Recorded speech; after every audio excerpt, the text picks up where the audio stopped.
Hello guys welcome to my YouTube channel. So guys जापानमा चाहिँ अहिले चाहिँ टेम्परेचरमा जाडो यति बढेछ भन्दाखेरि लगभग 10 आइसकेको रहेछ प्लसमा है।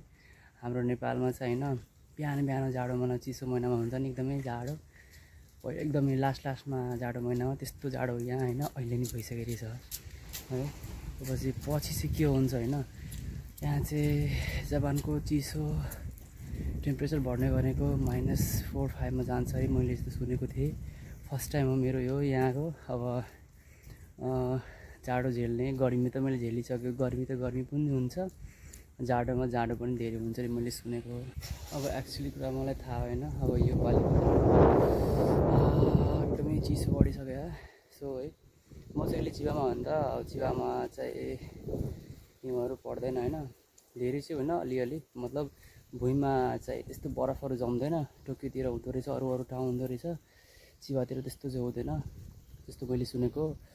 अहिले चाहिँ यहाँ हेर चाहिँ यहाँ रेनकोट ओढिरहेको छ, हिउँ चाहिँ परिरहेको छ अहिले एकदमै। बिहान एकदमै हिउँ परिरहेको छ, कहिले यहाँको 2 बजिरहेको छ, 2-3 बजिरहेको छ, एकदमै हिउँ बिहान चाहिँ एकदम परिरहेको थियो। अहिले चाहिँ अलिअलि थोरै परिरहेको छ, जाडोले एकदमै तनाव परेछ यहाँको अहिले।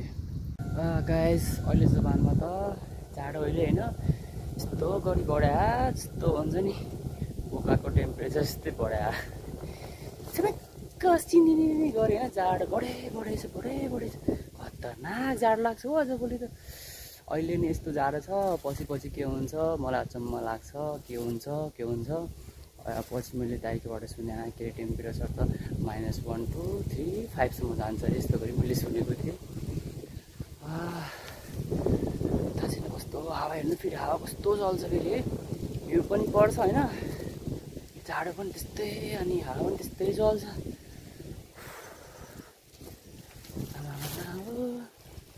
तर मजा आउँछ यस्तो जाडोमा होइन। गर्लफ्रेन्ड भइदिएको भए यति मजा आउँछ फेरि है। त्यो त अब जसलाई गर्लफ्रेन्ड बोयफ्रेन्डहरूलाई थाहा हुन्छ होइन त, सँगै घुम्ने, हात समाउने, मजा आउने, मजा आउँछ है गाइस।